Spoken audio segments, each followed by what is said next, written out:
Hello dear students, आपको पता है CUET अंडर ग्रेजुएट एग्ज़ाम 2026 के लिए एप्लीकेशन विंडो ओपन हो चुकी है। तो सबसे पहले मैं आपको ये बताना चाहूँगी ये CUET है क्या। CUET stands for common university entrance test. 2022 से पहले सारी जो यूनिवर्सिटीज़ थी, सेंट्रल यूनिवर्सिटीज़ या स्टेट यूनिवर्सिटीज़, उनमें 12th के मार्क्स के बेसिस पर एडमिशन हो जाता था अंडर ग्रेजुएट कोर्सेज़ में। लेकिन 2022 से अंडर ग्रेजुएट कोर्सेज़ के लिए CUET आया।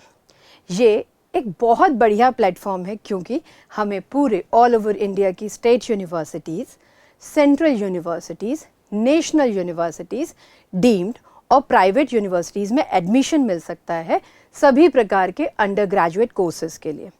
कुछ चीज़ें क्लैरिफाई करूं, जैसे बैचलर डिग्रीज़ जो होती हैं, 12th के बाद आप बैचलर डिग्री लेते हैं। मेडिसिन में जाने के लिए, डॉक्टर बनने के लिए आप फॉर्म भरते हैं नीट का, NEET UG exam for getting the degree of bachelor degree MBBS, right. ऐसे ही बैचलर ऑफ टेक्नोलॉजी यानी BTech के लिए आप IIT का फॉर्म भरते हैं।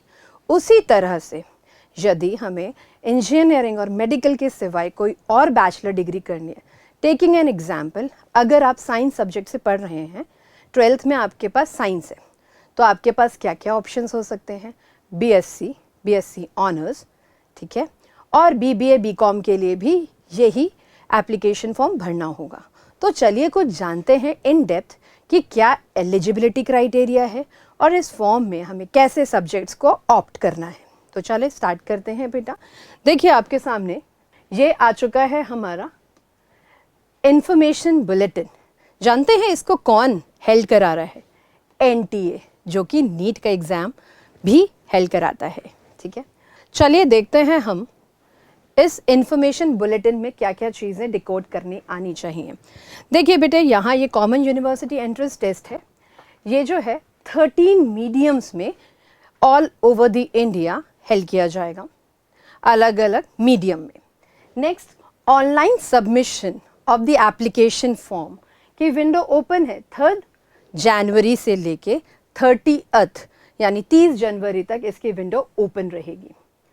आप फीस सबमिशन लास्ट 31 जनवरी तक कर सकते हैं।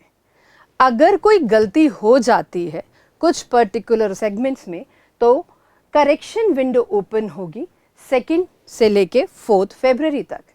अनाउंसमेंट कब किया जाएगा एग्जामिनेशन का, ये एग्जामिनेशन डेट से पहले आपको बता दिया जाएगा। नेक्स्ट, एडमिट कार्ड भी आपको पता लग जाएगा, आपके पास नोटिफिकेशन आ जाएगी। मेन चीज़ है डेट ऑफ एग्जामिनेशन। बेटे जो एग्जामिनेशन है आपको देखने को मिल रहा है 11 से लेके 31 मई तक, ये टेंटेटिव डेट है। अब आप सोचेंगे 11 से 31 मई तक चलेगा क्या एग्ज़ाम? नहीं, यहाँ बेटा एक चीज़ है कि ये कंप्यूटर बेस्ड टेस्ट होगा। दूसरी चीज़, 11 से लेके 31 इसलिए दिया है, यहाँ अलग अलग सब्जेक्ट का टेस्ट होता है। सपोज़ आप 12th में अभी साइंस में पढ़ रहे हैं, तो फिज़िक्स का एक दिन होगा, एक दिन केमिस्ट्री का होगा, एक दिन बायो का होगा, ठीक है। अलग अलग दिन भी हो सकता है या एक ही दिन में मॉर्निंग या इवनिंग स्लॉट्स आ सकते हैं, वो पूरा आपके पास अपडेट आ जाएगी। तो इसके हो सकता है 11 को हो, नेक्स्ट 2 दिन बाद हो, या उसी दिन इवनिंग को हो, तो अलग अलग स्लॉट्स होते हैं, इसीलिए 11 to 31 मई। नेक्स्ट है कि आपको जो आंसर कीज़ है वो भी अनाउंस कर दी जाएंगी वेबसाइट पे।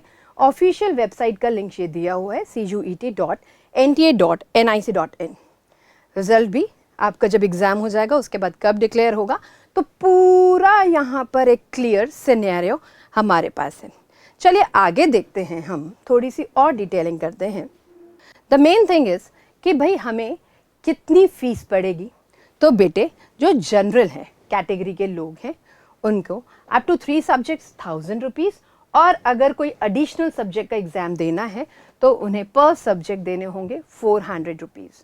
तो मतलब आप कितने एग्ज़ाम्स दे सकते हैं, कितने सब्जेक्ट्स का एग्ज़ाम दे सकते हैं, यहाँ मेंशन है मैक्सिमम हम 5 सब्जेक्ट्स का एग्ज़ाम दे सकते हैं। अब क्यों 5 सब्जेक्ट्स देने हैं ये भी मैं बताती हूँ। देखिए नेक्स्ट है, अगर OBC कैटेगरी के हैं तो यहाँ पर चार्जेस दिए गए हैं, that is 900 up to 3 subjects जो कि डोमेन सब्जेक्ट्स होंगे, एंड एडिशनल सब्जेक्ट के 375।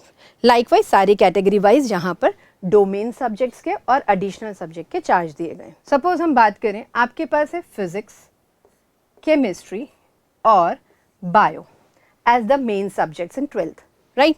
तो आपके फीस कितनी हो गई? 1000 रुपीज़। अब आपने कोई यूनिवर्सिटी का चयन किया और वो कह रही है कि भाई आपको तो किसी लैंग्वेज को भी सिलेक्ट करना पड़ेगा। आपने उस लैंग्वेज को सिलेक्ट किया लाइक इंग्लिश और हिंदी, तो आपको एक सब्जेक्ट का एडिशनल चार्ज देना होगा। और कोई यूनिवर्सिटी देखी कि वो कहती है आपको जनरल एप्टीट्यूड का भी टेस्ट देना होगा, तो आप क्या करोगे? उसका भी एक एडिशनल। तो मैक्सिमम टू मैक्सिमम 5 सब्जेक्ट्स का अगर आप एग्जाम दे रहे हैं तो फीस कितनी हो गई? 1000 प्लस 400 प्लस 400। तो इससे ज़्यादा तो कोई फीस नहीं होगी, दैट इज 1800, राइट। समझ में आई क्या बात? ये समझ में आ रहा है? अगर कोई डाउट हो तो आप पूछ लीजिएगा कमेंट बॉक्स में। आगे देखते हैं बेटा इसका सिलेबस क्या होगा। यहाँ सिलेबस की बात करें तो सिर्फ और सिर्फ 12th बोर्ड्स का सिलेबस आएगा, एनसीईआरटी बेस्ड होता है। तो जो भी आप अभी 12th में पढ़ रहे हैं, या तो बच्चे आप 12th अपीयरिंग हो या 12th पास्ड हो, तो आप इस फॉर्म को ज़रूर फिल कर सकते हैं। Syllabus will be only of the 12th। आगे चलते हैं। अगर हम बात करें रजिस्ट्रेशन, तो रजिस्ट्रेशन के लिए आप इनकी ऑफिशियल वेबसाइट पे जाएंगे और फॉर्म फिल कर सकते हैं। सब्जेक्ट्स कितने हैं?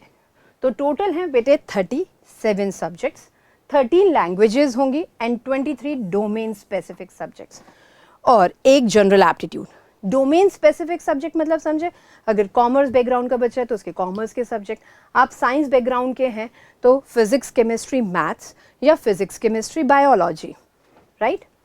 मीडियम जो भी हमारी लोकल लैंग्वेजेस हैं, एग्जाम्पल एसमीज, बंगाली, इंग्लिश, तमिल, तेलुगु, हिंदी, जो भी आप ऑप्ट करेंगे आप उसमें इस एग्ज़ाम को दे सकते हैं। नेक्स्ट है बेटे सिलेबस। अगर कोई लैंग्वेज सब्जेक्ट लिया है आपने, कब पता चलेगा कि आपको लैंग्वेज सब्जेक्ट लेना है? जिस यूनिवर्सिटी में हम क्लिक करेंगे, अगर वो चाहती है कि आपको लैंग्वेज का एग्ज़ाम देना है, देन हम लैंग्वेज के सब्जेक्ट्स का पूरा सिलेबस देख सकते हैं। डोमेन सब्जेक्ट्स बिल्कुल वही क्लास 12th के एनसीईआरटी बेसिस हैं। Then is general aptitude test. General aptitude test में जनरल नॉलेज, करंट अफेयर्स वगैरह आता है। चॉइस ऑफ टेस्ट पेपर, तो मैंने आपको बताया मैक्सिमम हम 5 सब्जेक्ट्स का टेस्ट दे सकते हैं। अब मार्किंग स्कीम क्या है? अगर आप सही करते हैं तो +5 और गलत करने पे -1 हो जाते हैं, तो यानी नेगेटिव मार्किंग है। कुल मिला के कितने क्वेश्चंस होंगे बेटे? तो कुल मिला के 50 क्वेश्चंस का कुल मिलाकर 50 क्वेश्चंस होंगे, जिसके लिए आपको टाइम ड्यूरेशन दिया जाएगा 60 मिनट्स।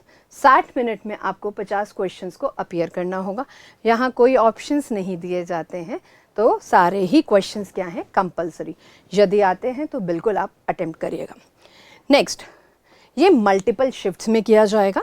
जैसे भी सब्जेक्ट्स की चॉइसेस होंगी स्टूडेंट की, या नंबर ऑफ कैंडिडेट पे डिपेंड करता है। क्लियर है इतनी बात? ठीक है, तो चलिए मैं एक बार आपको समझाती हूँ कि जब हम एनटीए की ऑफिशियल वेबसाइट को क्लिक करेंगे, मैंने क्या किया, यहाँ पर एनटीए की ऑफिशियल वेबसाइट ओपन करी। अब बच्चा बड़े डिलेमा में है कि मैं कैसे फॉर्म भरूं, या मुझे कैसे पता चलेगा कि कौन सा सब्जेक्ट ऑप्ट करना है और क्या सिलेबस है। तो चलिए एक एग्जाम्पल लेके चलते हैं। मैं भी आपकी तरह हूँ और मेरे पास सब्जेक्ट्स हैं फिजिक्स, केमिस्ट्री और बायो इन दी 12th। तो मुझे क्या करना चाहिए? बीएससी करनी चाहिए, बीएससी ऑनर्स या सिंपल बीएससी, ठीक है। तो देखिए, सबसे पहले मैं क्या करती हूँ, देखती हूँ कि मैं यूनिवर्सिटीज़ के बारे में, आप पे निर्भर करता है आप central universities, state universities, deemed या प्राइवेट यूनिवर्सिटीज़ में के लिए अप्लाई करना चाहते हैं, ठीक है। तो जैसा कि आपको दिख रहा है स्क्रीन में, मैं सपोज ऑप्ट करना चाहती हूँ सेंट्रल यूनिवर्सिटी के लिए, तो मैंने ये क्लिक किया और देखो बेटे यहाँ पर बहुत सारी यूनिवर्सिटीज़ के नेम आ रहे हैं। एग्जाम्पल ले लेते हैं, बड़ा नाम सुना होगा आपने बीएचयू, तो मेरा मन है मैं बीएचयू में अप्लाई करूं। जैसे मैंने ऑप्ट किया बनारस हिंदू यूनिवर्सिटी एंड मेरे को परस्यू करना है बैचलर ऑफ साइंस, तो चलिए देखते हैं। Yes, this is the point. मुझे दिख गया है बैचलर ऑफ साइंस ऑनर्स। ये देखिए यहाँ लिखा है बायो ग्रुप, ये है मैथ्स वाले स्टूडेंट्स के लिए। तो मेरे पास जो सब्जेक्ट है वो क्या होने चाहिए? डोमेन सब्जेक्ट्स जो हैं एक होना चाहिए या तो बायो या बायोलॉजिकल साइंस या बायोटेक या बायोकेमिस्ट्री, जिसका कोड दिया है 304। Next is chemistry and physics, इनके कोड दिए गए। लाइकवाइज अगर आप मैथ्स से हैं तो आपको अगर डिग्री चाहिए bachelor of science in maths, physics, chemistry, computer science, geography, earth science या स्टैट्स में, तो आपको भी कौन से सब्जेक्ट ऑप्ट करने होंगे, केमिस्ट्री, मैथ्स और फिजिक्स, जिनका कोड ये दिया गया है। तो आई बेटा बात आपको समझ में